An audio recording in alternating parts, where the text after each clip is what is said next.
Okay, well, welcome to another session of Resiliency Rounds with Anish and myself, Jeremy. It's good to be back. It's been a few weeks since we've been able to record. For those of you who are just listening in for the first time, Anish and I have been talking. This is the fourth season. I joined Anish this season, and we've started with Nicomachean ethics, but the series focuses really on the question of what is a good life, and Right. going through the books, starting with the Republic, and then moving through the books um, around finding what is a good life, and we've talked through books one through we're in currently book three of Nicomachean Ethics, That's um, right. and we're exploring. We've talked about what is virtue, and finding um, that in order to lead a good life, one needs to be virtuous, and one needs to do that by choice. And so.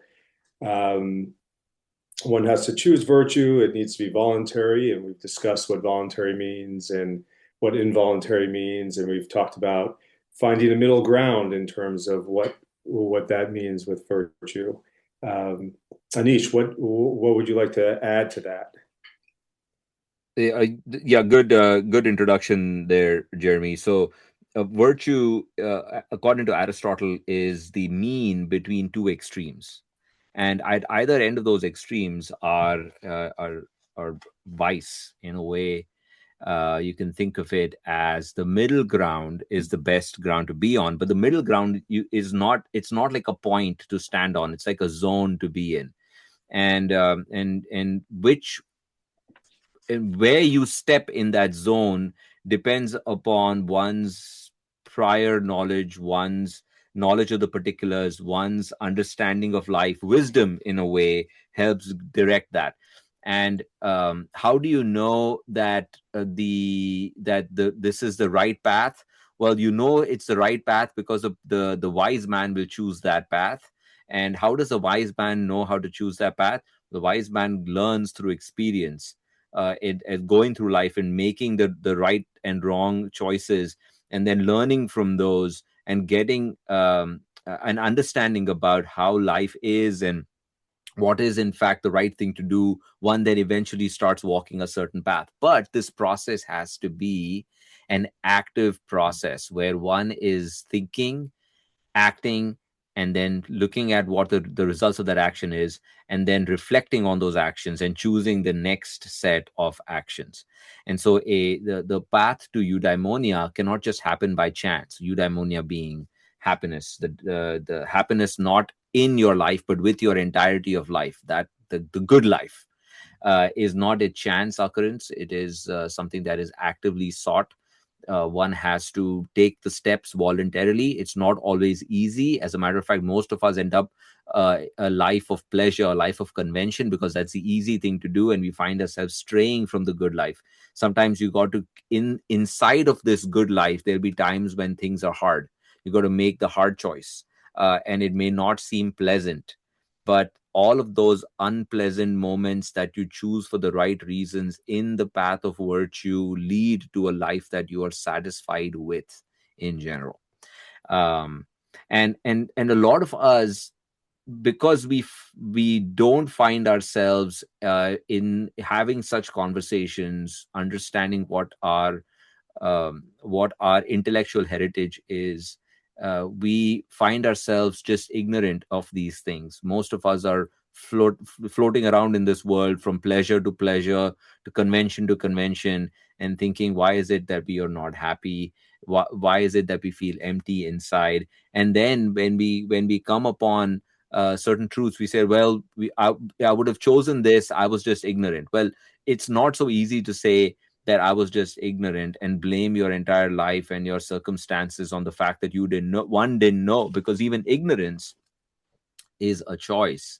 Ignorance is actually a very is a very high bar to meet. Just like knowledge is a high bar to meet, ignorance is also a high bar to meet. You have to be really someone who has not participated in life in any fruitful means at all to call oneself ignorant, but we end up using that term quite a bit. Yeah. So So- what do you have to say about that, Jeremy, before we go into the cardinal virtues? Um, yeah. Well, thank you. Yeah, yeah, Anish, you brought up a couple of really good points. I just want to tie it into this idea of a lot of us, you and I are in our mid 40s, and you find yourself waking up one day and saying, or asking yourself these challenging questions. mhm, And so when you think about choice and ignorance, I can say that for, you know, 10 or 20 years of my life, I was choosing a conventional, easy path. That was still a choice, and it was a choice of easy one. It doesn't mean that I wasn't on a road to making good decisions or on a path towards eudaimonia and happiness. But you do find that a lot of those choices over time are things that actually did not lead to, material possessions and consumption. And right, the world that we live in the states of in the United States with consumerism, it's an easier path to fall into. And so there's something about choice there, that we make those choices. But when you mentioned the reflection, the ability to reflect, though, is where we all have that ability. And so making those reflections and realizing at any point in time throughout your life that maybe you want to do something different, and having that right, ability to do that and say, okay, well, I, I lived this way for a certain amount of time, and I realized that that's not it, that's not what's going to make me feel fulfilled internally and lead to what I think is now happiness. And so this mean that we're living within, that you mentioned, right? So you're living the virtuous life is somewhere middle ground, right? But we slide back and forth on this scale, and we could go to extremes on both ends. right. It's the ability to reflect that brings us back to potentially living somewhere in the middle ground. That's right. Yeah, what do you think about that? Yeah, yeah, no, that's true. And one also has to understand that there is, in fact, the mean between two extremes. If one is not reflecting, one doesn't realize what is predicated to believe wherever they are is the way to be. Right. Right, and one doesn't realize that this constant sense of being angry all the time or irritated all the time is actually one extreme, and at the other end of it is constantly being a doormat is the other extreme. There is the right kind of self respect that one needs to have to be confident, in the middle of that, where Mm-hmm. one is not easy to get angry and one is not uh, fearful and a doormat and worried about angering anybody else at their own expense, you see. Mm-hmm. So and people feel these are just traits of character. I don't get to choose this, or I feel like this because of my particular circumstance. But if one reflects, one realizes that in fact these are in fact choices but that one can make. One can choose to be a happier person, one can choose to be less annoyed. And these are, in fact, choices. And it may not seem to be initially, but the more you practice the right action, the easier it gets to perform that right action. So you start finding yourself coming more and more toward the mean. Now, the mean, the exact midpoint between those two extremes, is impossible to always hold. And it's not prudent to do that either. There are times when one should be angry, Right. there are times when one should be self effacing. Mm-hmm. Now, but you don't want to go to the entire extreme. So that's what experience teaches you. What prudence or practical wisdom teaches you is when should you sway to when should you sway to the other, and how you can stay in the middle. So there is the the the key on all of this is that the reflecting part and then taking the next step is the most voluntary action a human being can take, a rational being can take, and that comes from within. One has the power and one has the autonomy to be able to make that choice, and that's what makes it a choice. Without power, without the will, it is not a choice. If someone forces you to do it, or if you did it against your will, it's not necessarily a choice you made. These things are forced upon you, Hmm. right? And we are talking about a situation where we are at a certain stage in our lives when we have to look around ourselves and we have to see, why is it that I'm going from, this crisis to crisis? Why am I mad? Why things are not looking, my relationships are not the best place that they should be. My personal relationship myself is not the way it's supposed to be. Why am I easy to anger? Why am I feeling hollow inside? Whatever be the thing, we all have some crisis that is going on. We have to ask ourselves, to be true to ourselves, and say that there is a better way. Yeah. And in order to get to that better place in our lives, we have to then do the thought, action, reflection, and then action. And this has to be driven by our own power and under our own power and our own will to make the change. And we keep practicing, and no one else will know. Like, this is not something that you wear a t-shirt that says, I'm stoic, or I'm, a philosopher, or whatever. These are the kind of things. If you're doing something like that, then you have to really ask yourself, what is it that you're trying to do? Missing the point, right? This is an internal exercise, right? Yeah, And no one will even know. And if you're trying to get other people to tell you that, look, you're wise, then it beats the purpose, that's right. That's right. right? This is all an internal exercise. There's a part of you that needs to learn to respect you, Hmm. and that is the only respect that you're actually seeking. And that's not this megalomaniacal respect. There are people out there who think the world of themselves. We're not talking about that. This is different. Right. There's a sense of respect that you have, the self-respect that one can get by doing the right things and living the good life. And I think um, um, that's probably a happiness with your life, is saying that, hey, listen, you were dealt a set of cards, but you didn't quit, you didn't fold, you played, you made the right choices, you for the most part you did the right things, you didn't hurt anybody, you didn't, at least willfully didn't do that, and you held the middle ground, and now here you are. I think that respect that you get from your own self is probably what is the meaning of eudaimonia. Yeah, yeah, I agree. Um, it's interesting, this idea of are you familiar with like locus of control, like internal Hmm. and external? And Yep. eudaimonia comes from having an internal sense of a locus of control. If you're so external locus of control is things that impact me, the environment that potentially impacts me, and thinking that you don't have control over these things, and you don't, right? That's why they're You know, external. What you do have it control over, that's your internal locus of control. Those are things that you have choice there. You have that's agency, right. right? And That's right. that's where eudaimonia comes from, is understanding that, hey, I've got this internal locus of control here. This is within my power and my will to change and to recognize that. Absolutely. I mean, that's the first chapter of the Enchiridion, or the manual by Epictetus, Yeah. which is like the manual for Stoicism that comes from. I mean, so you can see how these conversations kind of lead to other conversations, right? Like the Platonic dialogues lead to the Nicomachean ethics, and the Platonic works, all of that lead to the Stoic works. So, if you pick up the Stoics and you read the Stoics, well, that's not that, and you'll get some understanding of what, when they say good, when they say courage, when they say wisdom, they are talking about the Aristotelian courage, the Aristotelian wisdom, and Aristotle is talking about the Platonic courage, the Platonic wisdom, the Platonic good. And if one doesn't start at the source and take the thread of the conversation all the way through to the Stoics, you're only getting a part of the picture. Right. This is not some, um how do I say it, like a trend or a phase, where you like, you hear about Stoicism and people are not, reading the Stoics.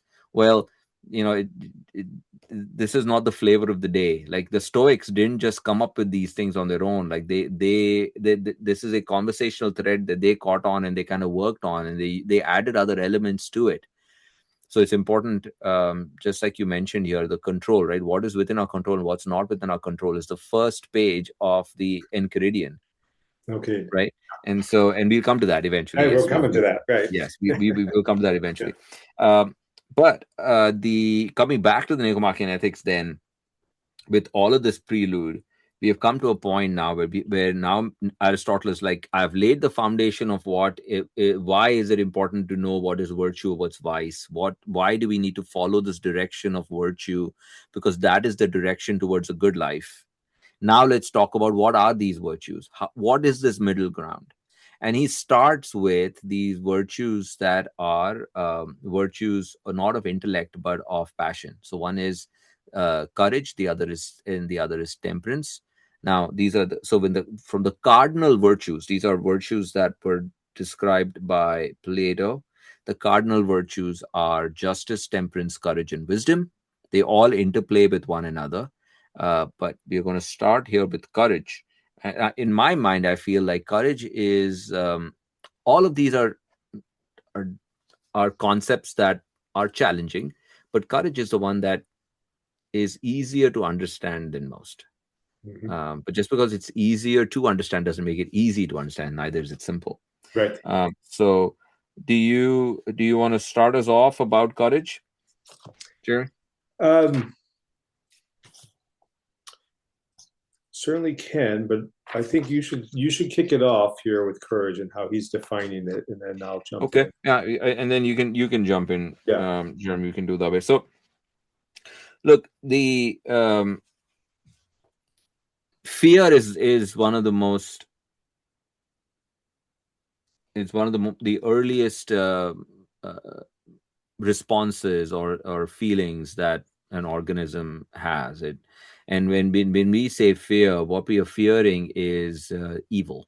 Now I'm not talking about the the church's definition of evil. Like, evil Yeah. is just anything bad that is going to happen to the organism. Well, some of this is truly evil, the other is just perceived as an evil. So, but nonetheless, it is the fear is the emotion that one feels against something that being perceives as evil.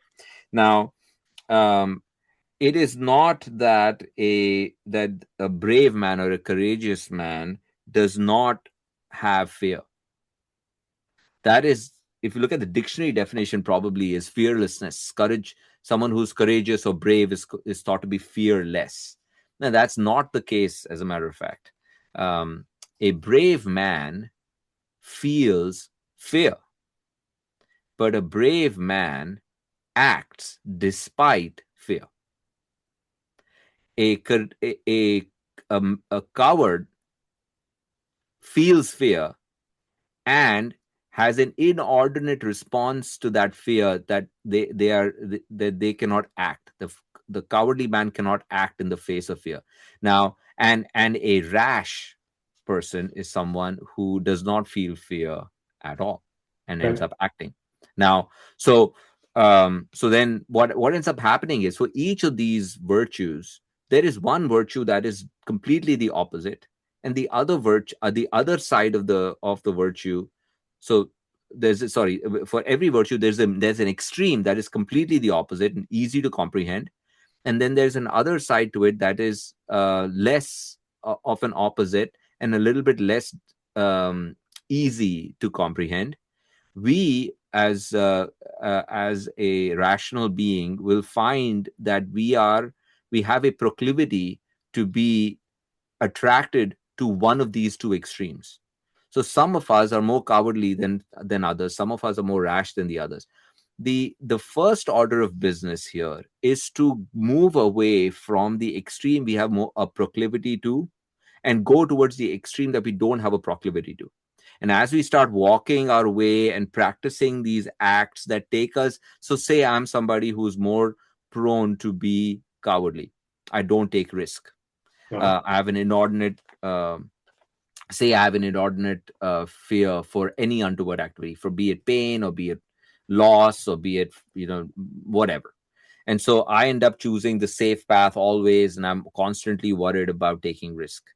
My job would be to start shedding some of that risk averse behavior, and you slowly start walking in the other direction. Most people won't take those steps because they are in their mind. They feel that every step they take in the other direction is almost running all the way to the other extreme.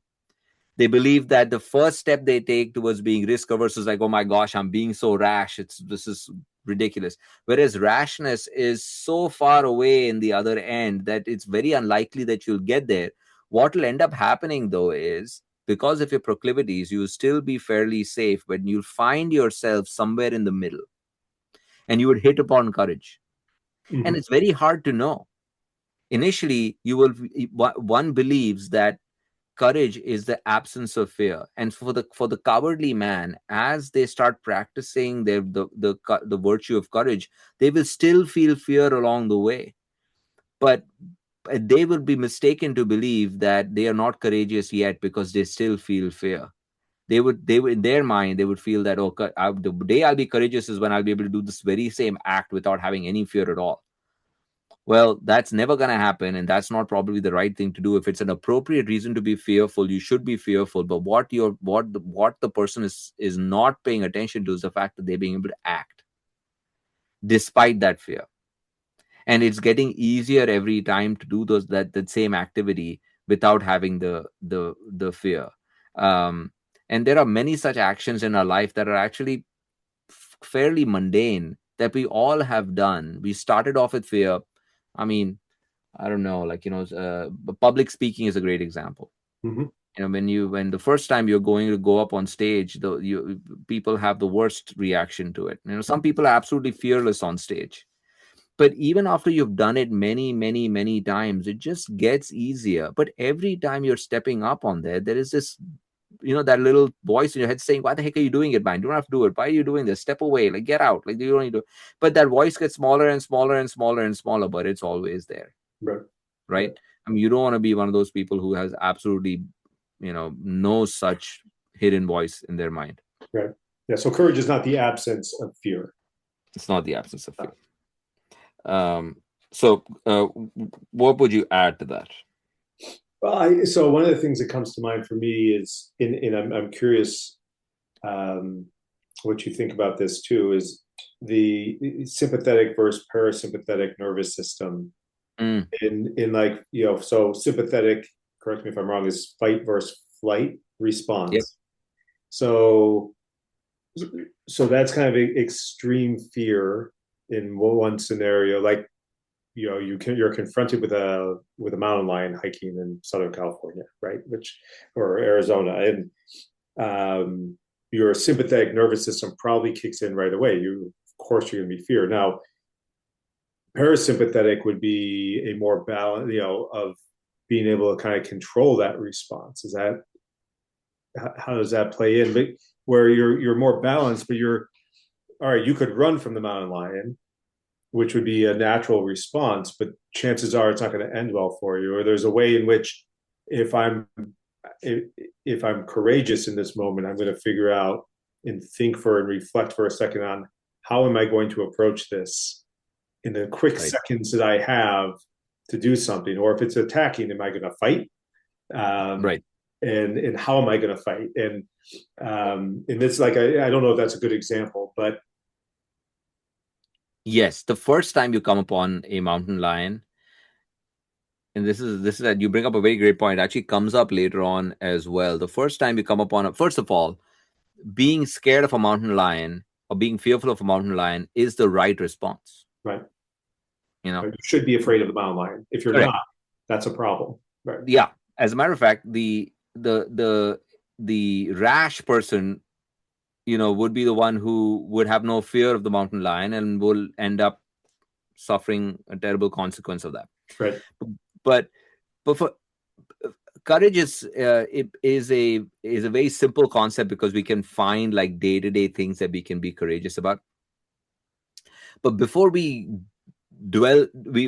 get into examples, like the example that I gave was public speaking, and the example that you're talking about is coming upon like a Or predator in extreme. the Yeah. right. These are not really the kind of courage that Aristotle is talking about. Okay, Yes. so the right response to public speaking, and the right response to a mountain lion is not necessarily what leads to eudaimonia. You would believe that yes, the right response to a mountain lion probably should, because if you have a wrong response to a mountain lion, there is no living.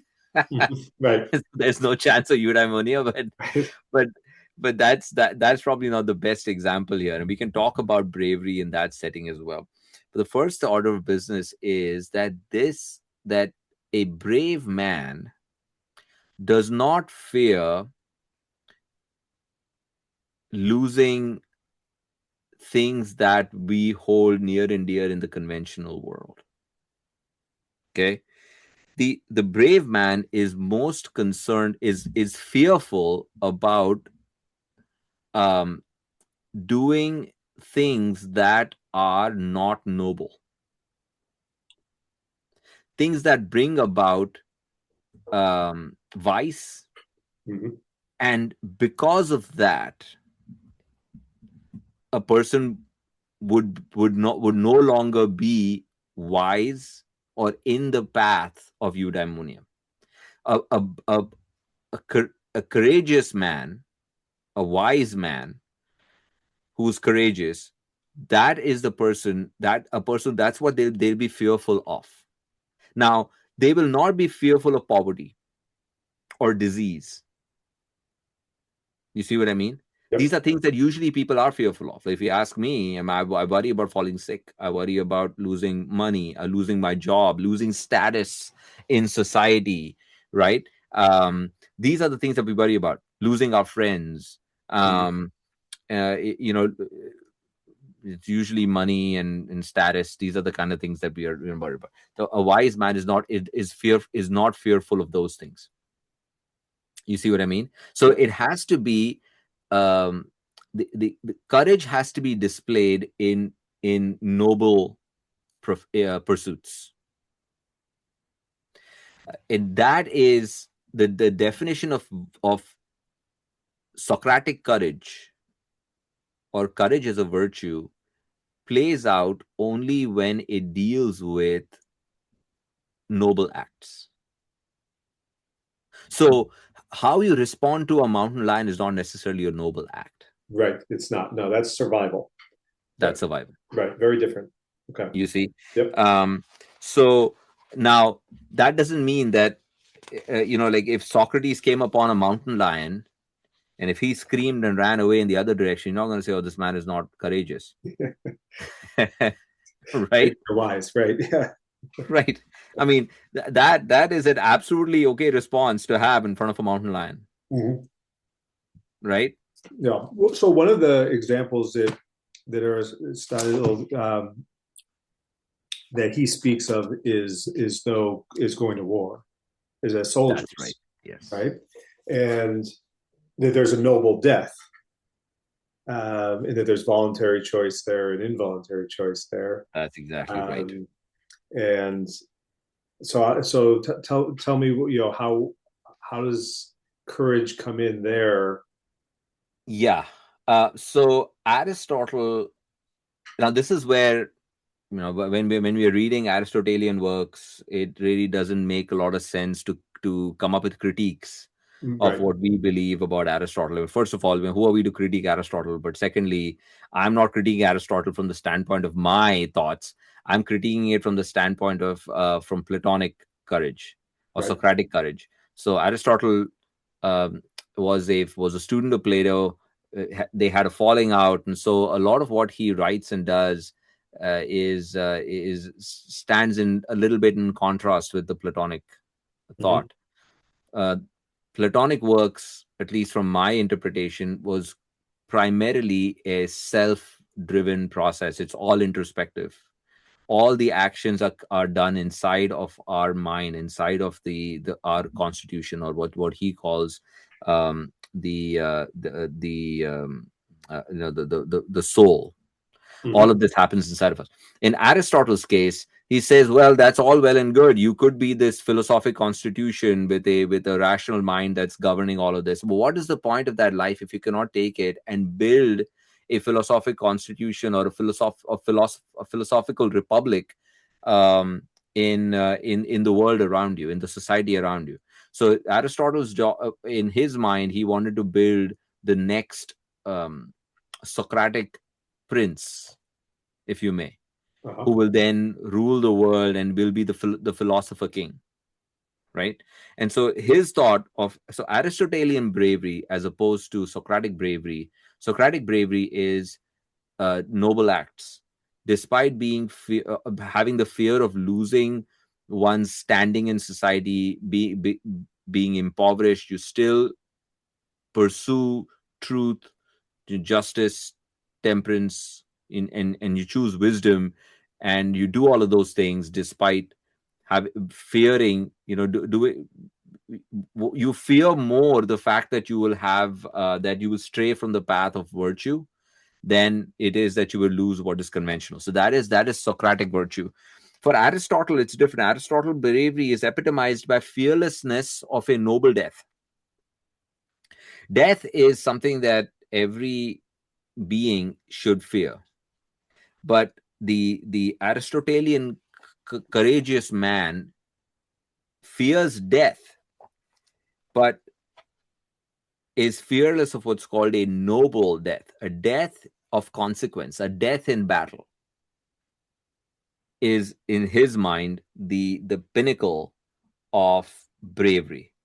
Following that is fearlessness of death in and of itself in any other situation.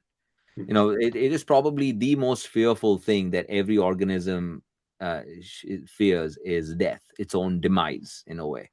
Now, you'll hear people say all the time, "Oh, I don't care about my own death." It's not, but it's much easier said than done. I mean, it Absolutely. is it is so core to us. So, fearlessness of noble death, followed by fearlessness in the setting of just of death in and of itself, and then is the ability to withstand vice and be fearless to choose virtue over vice. And what I mean by vice is usually these are appetitive things like too much good food, or wine, or Drink. women, or Yeah. whatever. You can choose, and so and then so choosing to be moderate, choosing to abstain, and not necessarily doing it from the standpoint of suffering because of it, but making the right choice. That would be the next level of bravery. Then is uh, choosing dishonor, as long as it is in the pursuit of the good.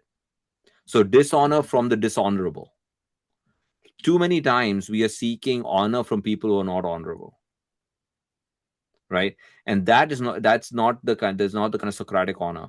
The honor is something that, most of the times folks who are seeking honor are doing things so that they're recognized for it, not doing it because it's the right thing to do. Except for people who are seeking what's called the Socratic honor, that comes from just doing the right thing, being virtuous. You end up being honored by those who are honorable. A philosopher king meeting another philosopher king gets honored from that person, and it's very hard to find people like that, because, like I said, the whole process of finding a philosophical constitution is internal. You don't look any different. You may Right. not even act any different. Like, it's very difficult to know. But but at least one knows who the dishonorable or conventional honor is, and being able to be fearless in the face of dishonor from conventional dishonor is bravery. And then finally, convention itself, being able to give up convention in the pursuit of the good life, right? So that is forms the bottom layer of Aristotelian courage. So starts with noble death, then vice, then dishonor, and then convention. The Aristotelian courageous man would be able to be fearless, or act without fear in these levels. How are you defining convention, or how is Aristotle defining convention? Well, convention in his mind is, or at least based on what I see um, here, is what society says or defines as good and bad, or good and evil. Remember, said fear is the fear of evil, right? In a conventional society, it would be. I mean, just if we look around ourselves right now, right, we say that just from okay, how about this? I mean, I don't know if this is necessarily true or not. Obviously, I have my opinions about it, but say college education, Hmm. right? College education is a good thing, right? And people will take debt. Will actually will be in debt for the rest of their lives just so that they get a chance to go to college and say that they have it on their degree. Now, I know that there are several folks who've been to college and have taken on this debt and nothing good has come out of it. But Right. still, from a societal perspective, college education is considered to be a good, It's right? conventional thinking, right? I'll give you another example. Like private schooling. Very few people are going to say private schooling is not good, right? It's considered to be good. Right. Now, again, so there are a lot of these, like a Mercedes is good according to society. So now these are all conventional things, conventionally good things, right? These are set by convention. There's really nothing good or bad about private education versus public education. Really nothing good, bad about college versus no college. These are of no consequence really from the standpoint of virtue and vice. There are people who are wise and have never been to college, who don't drive a Mercedes, and didn't go to private school. I'm just saying, Yep. right? And also there are examples of people who are wise and who have a Mercedes and went to private school and went to college. So being good or evil, sorry, being conventional good or bad happens to people who are um who are who are who are good people, and they happen to people who are evil people. And if something can happen equally to someone who is good or evil, that thing in and of itself is not good or evil. So, like owning a dog, Mhm. Hitler owned a dog. Right. It doesn't make you a good person or a bad person. Like, that. So, but that's just maybe that's a silly example. But my point is that if there's something that this has an equal chance to happen to a good person or a bad person, Right. right? That thing in and of itself is neither good nor bad. But society has so many such examples of what it, from being married to, all of these things have conventionality to it, and Okay. they don't necessarily align you to virtue Right. Or to eudaimonia. or to eudaimonia. Yep. Right. Right. Um, which is how we started, which is the question of conventional thinking. And so conventional thinking, let's say, is the American dream, Mm-hmm. right? Own a Yeah. house, go to college, get a job, you'll get to own a house, you'll have two kids and a dog, and you'll be happy. Or Right. right, or the pursuit of in the pursuit of happiness. That was the Right. belief of. Um, but that's not. But in this scenario, conventional or not good or bad, but conventional or non-conventional, that isn't going to lead to happiness. It, No, in it's addition not that because you're to unconventional you're going to be happy. I mean, right, that's not the point here, right, right? Is that what you're saying? yeah, the absence of convention of the conventional life or things, well, it doesn't have necessarily a direct impact on your path. No, no. I mean, so that's why I would say that um, it's okay to eat the donut. Right. That's It's where we okay get to into buy the the mean, Mercedes. right? Like, Yeah, I'm sorry. moderation. That's where we get to the mean and moderation. Is it's somewhere in That's the middle. right. Don't Yeah. have 30 donuts every day. Right. Yeah, And don't keep switching out your German car every few years or whatever, months or whatever. I'm just saying, like, I mean, there's no real definition to something like that. But my point is that whether you eat a donut or not, whether you drive a Mercedes or not, doesn't really make you a good or a bad person. um, Courage pertains to noble ends, Right. things of consequence, things that are in the direction of the common good. Hmm. The pursuit of happiness in the Constitution is not about the happiness of eating a donut or buying a Mercedes. The happiness that is eudaimonia, happiness with your life, because you did something out of it. Hmm. And happiness with your life, the whole the direction of virtue is points towards universal good, good of Right. everybody. You're going in that direction. You cannot be self-absorbed person and have virtue and have eudaimonia. Right. And those are the noble ends, the societal good that comes from action. And that's what Aristotle is trying to build. The prince, the philosophical prince that he is developing, is the person who is going to be courageous because it pertains to noble ends. Yeah, that's a great point. And it's Look, here's the other way to think about this too, right? There is no courage in suffering unnecessarily. right. It just make, like, if you like, if you're not going to hurt anybody else in the pursuit of your whatever that pleasure is of the day, right? Pursue it, man. Right. Or if you're uncomfortable where you are, right? Like, you don't have to cram yourself in a small house and in a neighborhood that's unsafe just because you want to say that I'm, I want to be unconventional, I'm a good, noble person. Right. yeah, Yeah. I live in this neighborhood and my kids have to worry about being mugged on the way to school, but I want to participate in this community and that's why I want to live. No, you don't have to. Right. Being You don't have to go find the mountain lion in the forest. That is not courage. You see what I mean? Yeah. There are ways by which you can participate in the common good, and that will lead to its own discomfort, but you choose that discomfort to participate in the common good. That is where the courage comes in. When it doesn't matter to anybody, you can sit on a plush couch. It's fine. But you don't have to sit in an uncomfortable chair just so that to tell everybody, look, I'm courageous. Like, I'm not bothered by this pain when it's in fact hurting. And all you need to do is get up and go sit on the plush couch and you'll be fine. And there's no consequence to anybody. Right. Right. Right. I see a lot of, even in my life, I've found myself in these situations where just to show that one is courageous, when it doesn't matter, has no consequence, one will do something.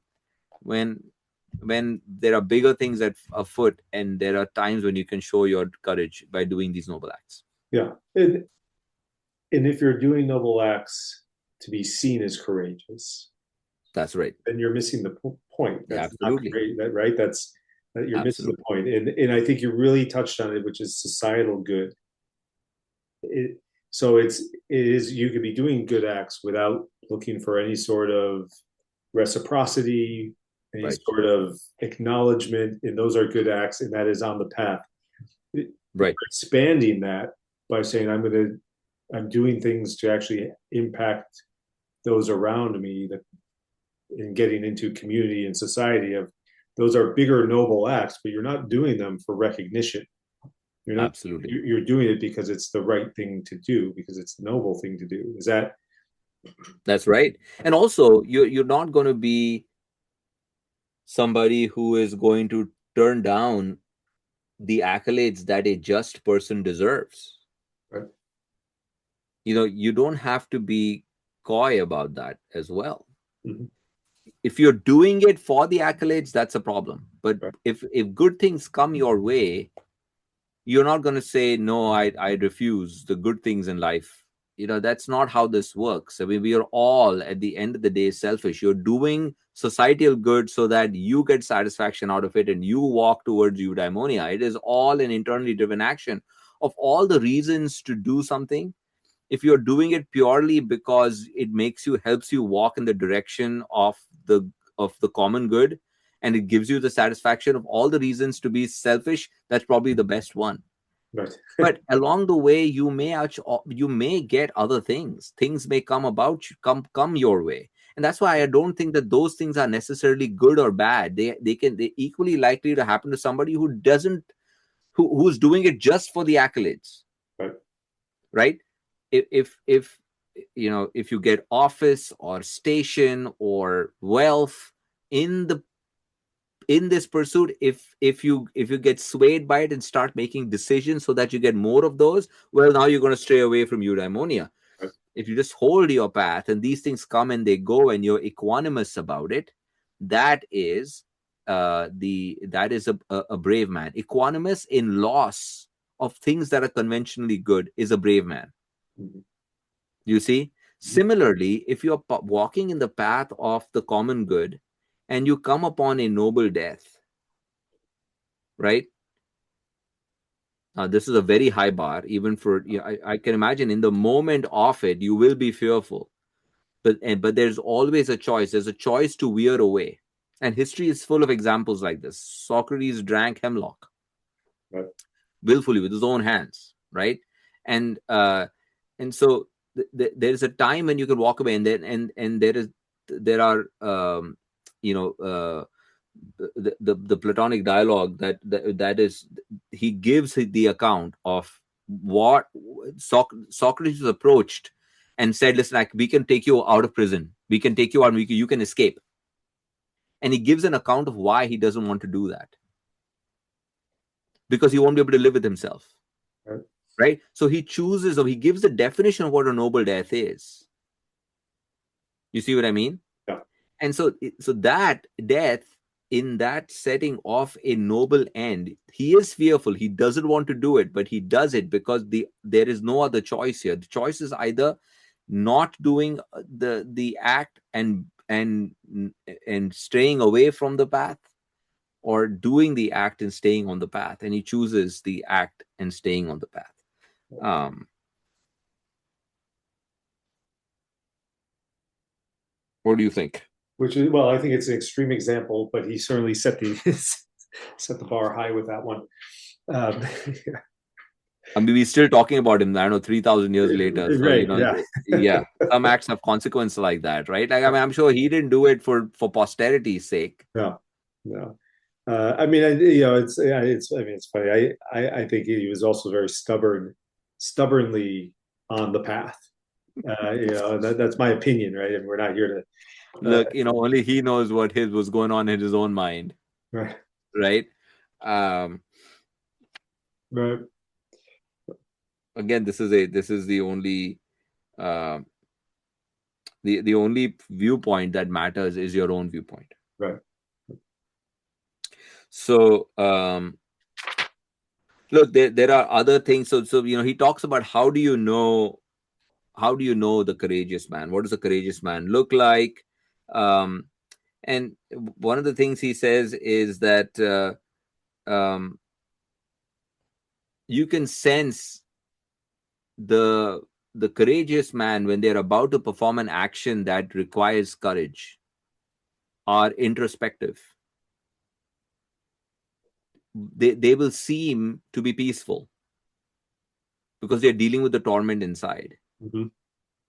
The cowardly man in the same situation would seem like they're fretting, and you could see the fear. Right. um and the rash person is in fact loud and boastful about how this thing doesn't affect them. Mm-hmm. Mm-hmm. They sometimes they say that the loudest person in the room is probably the least confident person in the room. Right. Confidence is quiet, Mm-hmm. because you understand the consequence here, and you deal with. So the brave men are keen in the moment of action but quiet beforehand. So that's one of the and especially when it comes, and there are other lines that he has, about like, how do you um uh, a brave man, um what's the line of, yeah. So even the death, like the noble death that he talks about here, right? So remember, he said noble death is high, then is death, and then is vice, and then dishonor and convention. So it's like if just because someone chooses to die because they are fearful of the pain or dishonor, which is not in the line of the common good, Hmm. right? That death, even though it is death, they're choosing death to avoid pain, right? It is not the same as choosing death to avoid vice. So Right. choosing death to in the path of virtue is the noble death. Choosing death to get away from pain, to end a life of suffering or whatever, is also courageous, but it's not the same courage Right. as that of choosing to do it because you want to avoid vice. Right. Because the man who is wise, who is on the path of eudaimonia, has the most to lose. That person's life at that moment is the richest life. You see, all they have to do is keep following the path of eudaimonia, and they have so much more to gain. Like the happiness, there's a calculation that Socrates, that Plato has, and how many more times is a wise person happier than a foolish person, or a conventional or an appetitive person. And there's this huge example. I forgot now all the details, but it's many times over. So the person who's wise and following eudaimonia has that much more to lose. Right. They still choose to die. That is the consequence of the noble death. Hmm. Um, and so that's brave man fears ignominy and disgrace. Um, that's the would choose death over ignominy and disgrace. But when we say ignominy and disgrace, that is not disgrace, ignominy coming from convention. It's coming from within. Okay.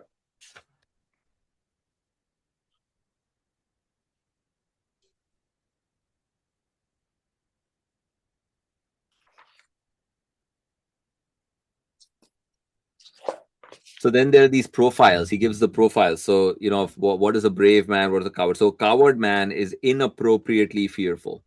So there are things that he shouldn't be scared of, but they're scared of it. That's inappropriately fearful, and they act fearfully.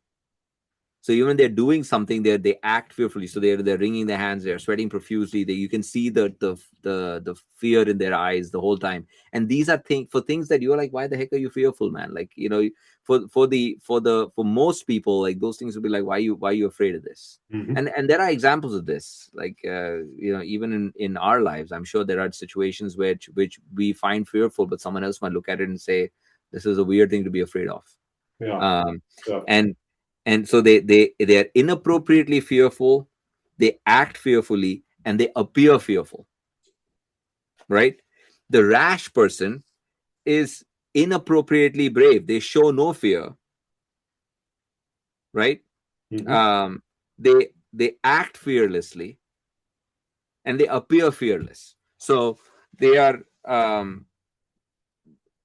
when they're in the moment of action, like there's too much bravado, there's too much show of, there's a showmanship that happens, um like like grabbing the tail of the lion kind of thing. Right. No one goes silently when nobody's looking and grabs the tail of the lion. If you're going to do it, you're going to let everybody know that you're doing it. You see what I mean? Yeah. There's a showmanship. But the brave person is appropriately fearful, they act bravely, they appear equanimous.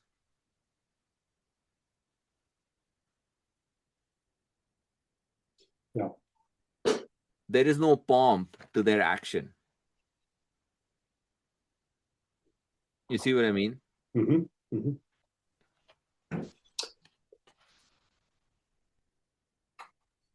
Yeah. It's so where this leads me to think about is the idea of fear itself too, and or the lack of for the rash, and then somewhere in the middle. the courageous is still recognizing maybe there is fear there, but they're processing it internally. And fear. So this is it's starting to where I was starting to get to with the nervous system responses, but fear is a thought, right? So Here's a thought. it may, or it could be we experience it in our bodies. So I mean, we all experience it different ways, but it's nothing more than a thought we're experiencing in the moment. There's a reason why, but like your example of going in public speaking, or you're afraid, you're fearful of going and saying something, but it's just a thought. There, Right. you can overcome this thought. You can actually identify it as, hey, like, all right, the fear is coming from myself. It's coming from within because it doesn't actually exist in these scenarios, right? We're faced with fight or flight because the mountain lion example, that's real action needs to happen. You're in a moment, you have to make a choice. You're in battle, like moments like that, you need to choose whether you're going to run and be, or choose battle or choose a noble death. Uh, but and I don't know where I'm going with this, but the idea of we have a choice too on uh, when it comes to fear. So Fear is a choice. Absolutely. yeah, and so There are, it's but baby steps or like little practices you were talking about that you could do every day, like to do public speaking. right. There, I think there is rational fear and then there is irrational fear. I'm really wrap my mind around it, but there are certain things that there is a feeling, or when you talk about the sympathetic response, there is this lizard brain that takes over.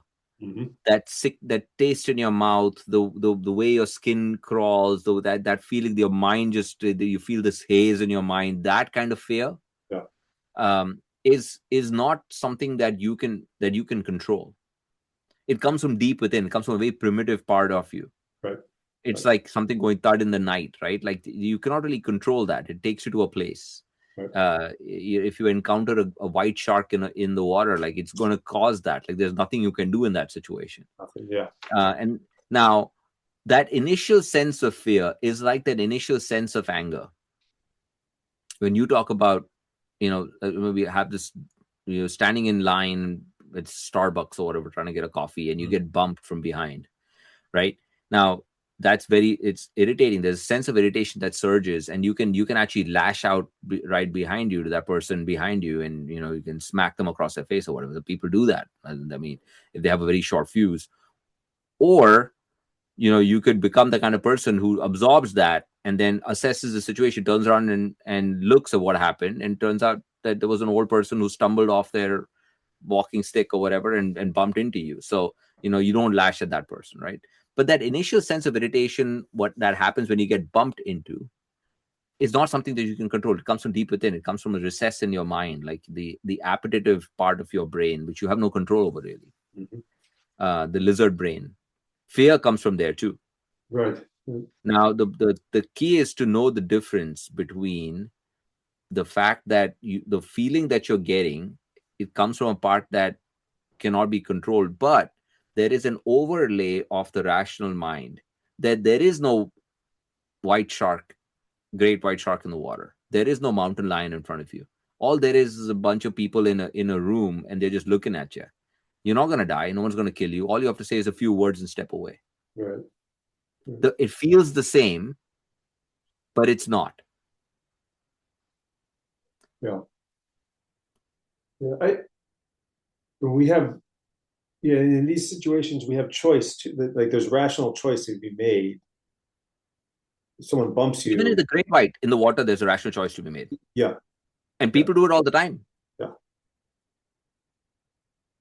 Even with the mountain lion, there's a rational choice to be made. But see, the thing to not do, that's what the sympathetic response is something you cannot control. But right. that's what they say: take a few deep breaths. Mm-hmm. You take those deep breaths, you're bringing back the parasympathetic to your point, that's what those things are. And Right. that's a choice. Then your mind clears and you can take the next step, right? Now, there are people who swim with great white sharks every day. These people are not necessarily fearless. Yes, some of these guys are fearless, right? Mm. But some of them have been conditioned to fear. Right. For the park ranger, coming across a mountain lion is still fearful. Hmm. And there are certain things that that person won't do. But their fear response is going to be a lot lower than my fear response. I've never seen a mountain lion in my life, Right. Right. right? So there is a certain amount of conditioning that happens. Those are the steps that one takes along the way to go from a state of appearing being inappropriately fearful, acting fearfully, right, like a coward, really, right, and appearing fearful while doing it. And you can take those little steps toward being appropriately fearful, acting bravely, and being equanimous inside. That is a brave person, right? It is Yeah. very unlikely that if you started off being fearful of mountain lions, you're going to go and be a rash person, stick your head inside one and brag about it, Right. on social media or whatever. That's not going to happen. Yeah. So my point is that you can take these little steps, and the same thing is true with public speaking. But the same thing is true for noble acts. Hmm. Hmm. One is worried about, or one is scared about noble acts the same way, like, because you'll take you away from convention, it take you away from the appetitive parts, like, my Sunday, if I have to go volunteer, or if I have to do these things, I have to give up this amount of money, I have to give up this amount of time, I have to give up this amount of, all these other things are fear of evil, which is an interpretation of evil in your mind, which is a choice. That evil is actually not evil. What you're giving up in the pursuit of the common good are not evils. Those are actually, there's an ignorance that you believe they are evil. Mm. And then you're inappropriately fearful. And so that's why one is a coward, because they're inappropriately fearful and they act fearfully, and they will look fearful as they are giving up those conventional things. Hmm. And the threat of giving up those conventions, that's inappropriate fearfulness. A wise man would appear to be fearless or rash to the person on the other end, saying, how's this person being so equanimous when they have so much to lose? Right. Yeah. Yeah. Yeah.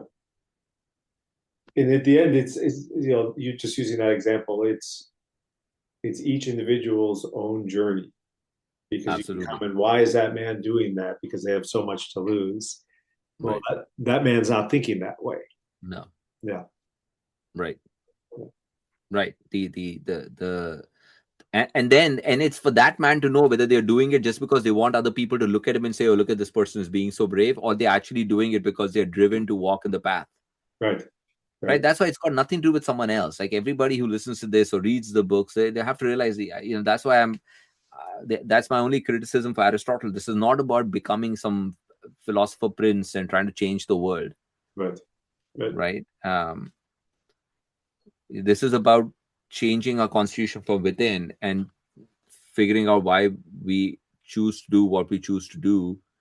And are we doing it for the right reasons? Because at the end of the day, when it's all said and done, the only person you're answerable to is the man you see or the woman you see in the mirror. That's right. Yeah. I'm reading a book right now on servant leadership, Uh, and it's interesting because I think that some people will choose to be a servant leader potentially for the wrong reasons. But I don't think it works all that well when you're trying to do it because I learned that this is the right way to be a leader. yeah. So I'm going to get something out of it in return Right. versus actually, no, this is for the greater good. And really, my role is to help and support others be their best. Um, and I love it because I think that is kind of, for a true servant leader, is walking that path. That's right. Yeah. That's right. Then that is there's an example that I wrote down is there is a fictitious character called Numa. Numa was Plutarch is a Roman biographer who wrote biographies for people who were alive, and then people he just created fictitious characters. And so Numa is one of them. And then Numa was a Roman. Well, Rome didn't exist then, but he was an aristocrat who had lived a great life, and he was walking on the path of eudaimonia based on this, and he had everything, and he had leisure, and he was spending that time in leisure, participating in philosophy and doing all the things that in his, and he was called upon by the people to come and form Rome. And he knew that if he were to do that, he would have to give up this idyllic life that he had, the pursuing. He had already finished a career, and he had all of this time well earned. He was on the path. He had everything he wanted, but he knew that if he didn't do it, the that he's the best person to do it. If someone else did, they won't do as good a job, and that would not be in line with the common good. So he gives up. He says in there that he is fearful of losing this life that he has and going into public service again, Mhm. leaving this private life of leisure and going to public service. And he does it, and it doesn't really end very well for Numa. But it's still the making the he was appropriately fearful, but went ahead and gave up and to participate in the common good, and that is a life well lived. Right. You right? So that doing it for that reason, and not because you was going to get any accolades for it. Now, Numa turns out to be a fictitious character, but there are a lot of other um, examples of people like this who have done the same exact thing. Um, I would say like Nelson Mandela, right? It always comes to mind. Like he gave up the presidency um, of South Africa and retired into private life. He didn't have to do that. He could have been a dictator, and his family forever would have been, in power. But no, he chose to give up power. George Washington gave up power, Yeah. right? Yeah. So there are people who kind of make these choices. Obviously, this is opposite to Numa's example, where he came from a private life to public and took on power. There are people who have given up power, and so on and so forth. And then there are other examples. The other contrast that is important is he talks about people who appear to be brave, but they are not in their senses. So if one, if you're high on cocaine or meth or PCP and you end up doing courageous acts, or if one is drunk and does courageous acts, they may appear courageous, they may appear brave, but they are not, because one has to be in control.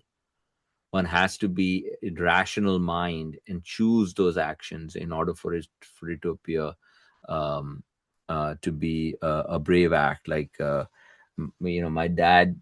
There's this joke that my dad has. Is like there are a lot of these guys who are standing on a bridge, and they're looking into the water, and there's somebody who's thrashing in the water, and there's a river that's flowing. This guy's thrashing in the water and barely getting his head above the water, and everybody's just pointing down. Nobody is getting in the water to save this person, right? And Mhm. suddenly there's this huge splash, and there's this guy who's looks like he's jumped off the bridge, and he's splashed into the water. Now he's swimming toward like the river is flowing, and this man who was drowning is coming towards this guy. This man grabs him and swims to the shore, and he, both everybody is in the whole crowd around them. They come off the bridge, they come to the shoreline, they hoist this man up on the shoulders, saying, look at him, it's a brave man.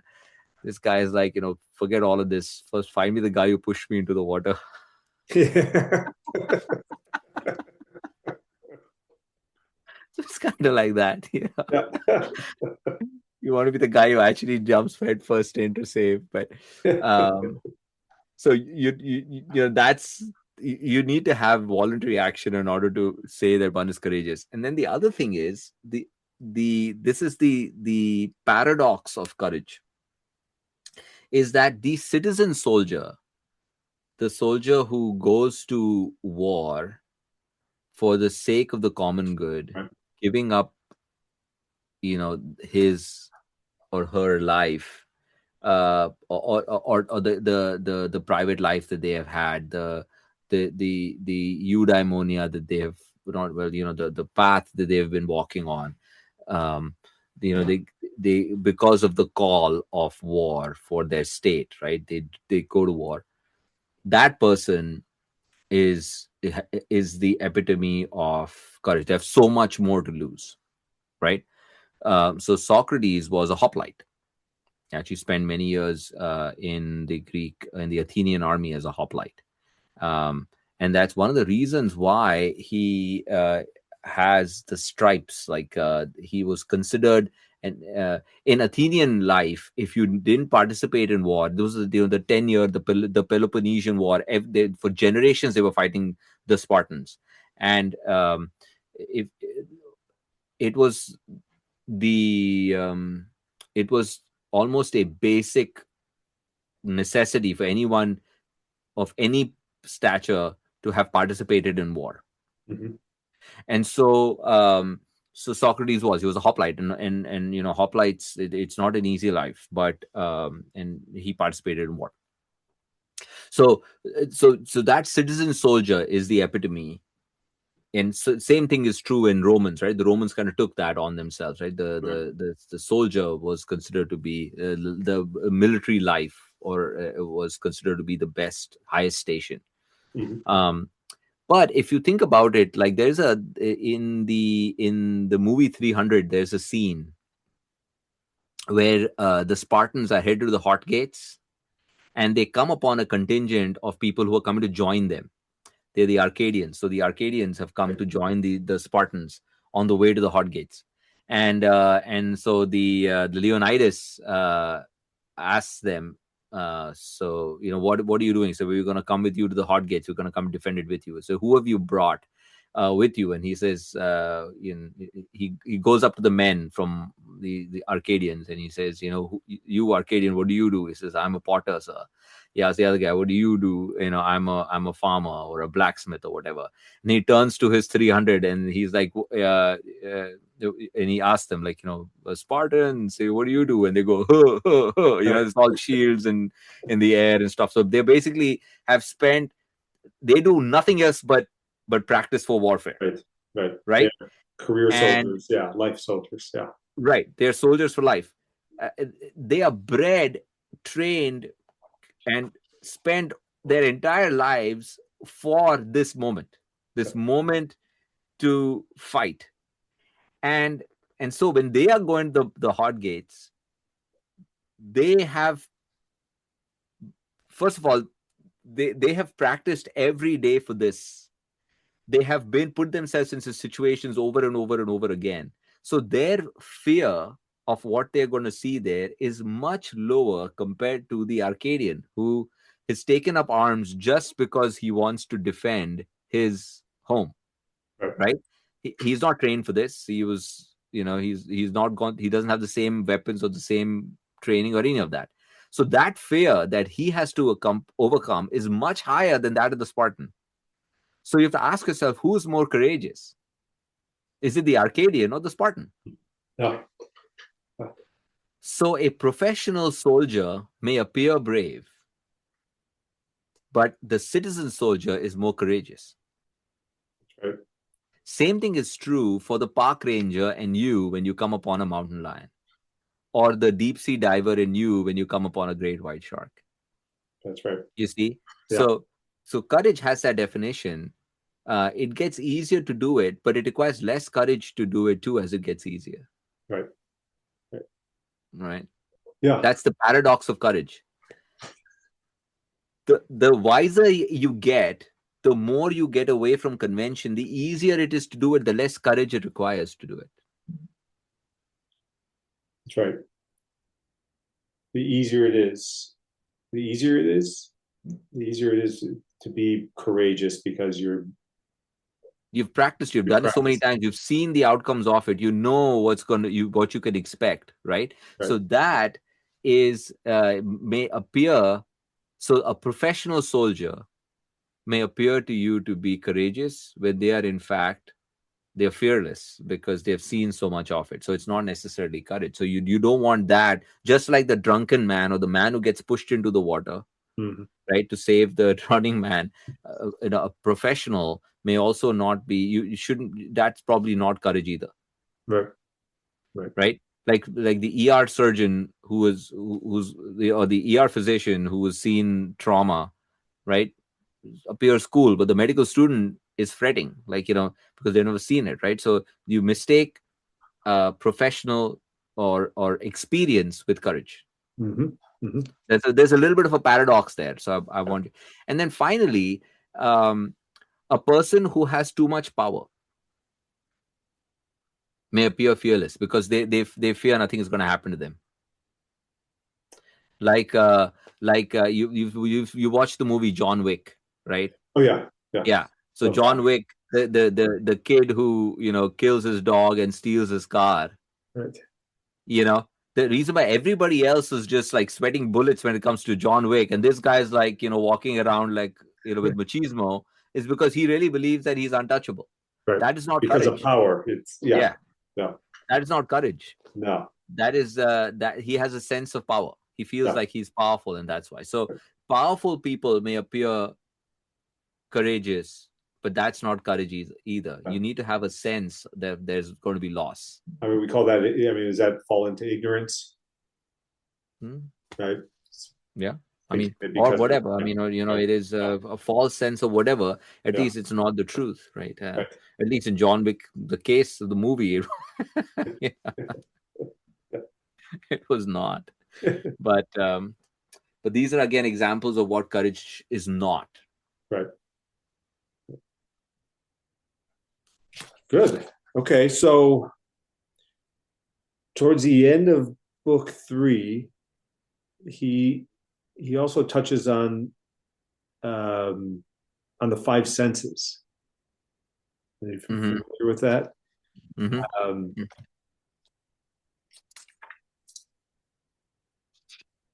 This is when he starts going into uh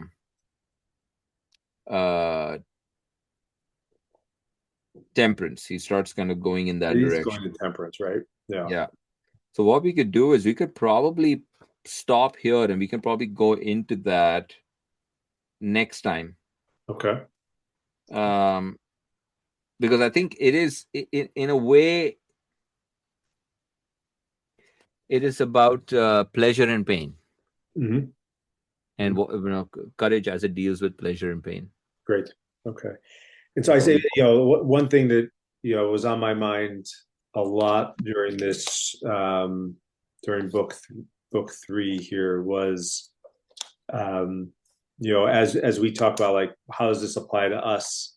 I think you've mentioned it a few times, but it's the idea of building a muscle around this and practices, and I think that even the act of reflecting is something that takes practice. Like the idea of journaling, we say journaling, and people often, some people are all in, and some people are like, "That's not me. I'm never going to do it." But the practice of doing that on a daily basis actually creates your reflective muscle to actually kind of grow and develop that, so that you can right.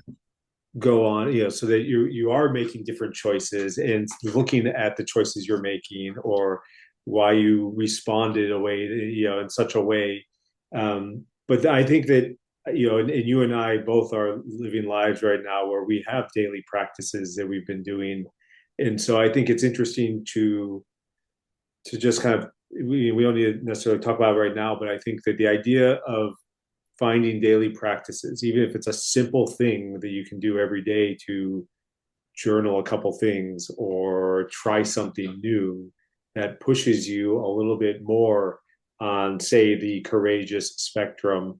So you're moving more towards the mean and not being afraid to do public speaking anymore and things like that. But it's something you can build, and it takes Yep. time and effort. And to the examples of, the citizen, soldier versus the career soldier, the lifelong soldiers, over time, like they, that career lifelong soldier, they don't fear the same way that, courage looks differently to them. And so, Right.